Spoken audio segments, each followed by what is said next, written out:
तो क्या इक्वेशंस को तेजी से हल करने का कोई सीक्रेट जानना चाहेंगे? एक ऐसा शॉर्टकट जो गणित को ना और भी आसान बना दे। ठीक है, चलिए इसमें गहराई से उतरते हैं। हम सब ने स्कूल में समीकरण हल किए हैं। याद है वो लंबा तरीका जहां हम समीकरण के दोनों तरफ एक ही संख्या जोड़ते या घटाते हैं? थोड़ा समय तो लगता है उसमें, है ना? जैसे ये देखिए, m का मान पता करने के लिए हमें दोनों तरफ 6 जोड़ना पड़ता है। अब ये तरीका काम तो करता है, पर क्या इससे भी कोई तेज, कोई बेहतर तरीका हो सकता है? जी हाँ, बिल्कुल है। और जानते हैं, उस स्मार्ट तरीके का नाम है पांतरण, या जिसे हम ट्रांसपोजिशन भी कहते हैं। सच कहूं तो ये गणित में किसी सुपर पावर से कम नहीं है, जो समीकरण हल करने के तरीके को पूरी तरह बदल सकता है। अब जरा यहां देखिए, ये बहुत दिलचस्प है। एक तरफ है हमारा पुराना पारंपरिक तरीका और दूसरी तरफ है पारांतरण। देखिए कैसे ये एक ही झटके में सीधा हल तक पहुंच जाता है।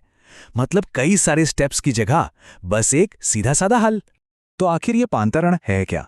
सीधी सी बात है, ये बस किसी भी नंबर को बराबर यानी इक्वल्स टू के साइन के दूसरी तरफ ले जाने का एक खेल है। लेकिन एक छोटा सा नियम है। सोचिए कि ये बराबर का चिन्ह एक पुल है और इस पुल को पार करने का एक टोल टैक्स लगता है। और वो टोल क्या है? आपको अपना चिन्ह बदलना पड़ेगा। चलिए अब बातों से आगे बढ़ते हैं और इसे कुछ उदाहरणों के साथ एक्शन में देखते हैं। इससे यह तरीका और भी अच्छे से समझ आ जाएगा। तो हमारा पहला समीकरण है m-6 = 12। यहां हमें m की वैल्यू पता करनी है। ठीक है, तो सबसे पहले हमें यह देखना है कि हटाना किसे है। यहां पर है -6। अब हम इसे बराबर के चिन्ह के उस पार ले जाएंगे। और याद है पुल वाला नियम, जैसे ही ये पुल पार करेगा इसका माइनस का चिन्ह, हाँ, वो प्लस बन जाएगा। तो हमारा समीकरण अब क्या हो गया? m = 12 + 6। और ये लीजिए, जवाब आ गया 18।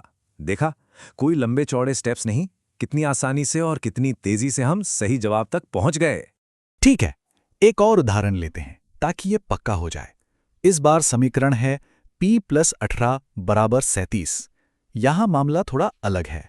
अब हमें एक प्लस वाले नंबर को हटाना है। लेकिन नियम तो वही रहेगा। +18 जब बराबर का पुल पार करेगा तो वो बन जाएगा -18। बस हमारा नया समीकरण तैयार है। p = 37 - 18। और इसे हल करते ही जवाब मिला 19। यही तो है पांतरण विधि का कमाल। एकदम सीधा, सटीक और यकीन मानिए बहुत तेज।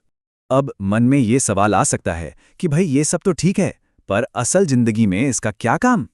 चलिए अब देखते हैं कि ये तरीका रोजमर्रा की पहेलियां सुलझाने में कितना काम आता है। एक बहुत ही आम पहेली लेते हैं। इसे पहले गणित की भाषा में बदलते हैं। तो अगर हम मान लें कि शाम की उम्र x है, तो सवाल के हिसाब से हमारा समीकरण क्या बनेगा? ये बनेगा x + 5 = 28। अब ये कुछ जाना पहचाना लग रहा है ना? और अब बारी है हमारी नई सुपर पावर इस्तेमाल करने की, यानी पांतरण। हम +5 को बराबर के दूसरी तरफ ले जाएंगे और वो क्या बन जाएगा? बिल्कुल सही, -5। और बस हमें जवाब मिल गया। श्याम की उम्र है 23 साल।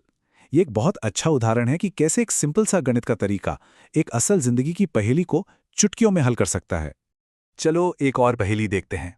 इस पर भी पांतरण विधि आजमा कर देखते हैं। अगर हम मान लें कि शशि के पास शुरू में x पेंसिलें थीं, तो हमारा समीकरण बनता है x - 2 = 3। अब तो ये बहुत आसान लग रहा होगा। बस धन 2 का पांतरण करना है। जब ये बराबर के चिन्ह के उस पार जाएगा तो बन जाएगा धन 2। और जवाब है 5। शशि ने कुल 5 पेंसिलें खरीदी थीं। देखा, ये तरीका वाकई कितना आसान और पावरफुल है। चलिए अब एक बार जल्दी से उन खास नियमों को दोहरा लेते हैं जो इस तरीके को इतना मजेदार और शक्तिशाली बनाते हैं। तो सबसे जरूरी बात जो याद रखनी है वो ये है, जब भी कोई नंबर बराबर का पुल पार करेगा तो उसे अपना चिन्ह बदलना ही होगा। प्लस बन जाएगा माइनस और माइनस बन जाएगा प्लस। बस ये समीकरणों को हल करने का सबसे सीधा, सबसे आसान शॉर्टकट है। तो अब जब ये मजेदार तरीका पता चल गया है, तो अगली कौन सी पहेली होगी जिसे इस नए तरीके से हल किया जाएगा? क्योंकि देखिए, गणित सिर्फ नंबरों का खेल नहीं है, ये असल में समस्याओं को सुलझाने का एक बहुत ही क्रिएटिव तरीका है।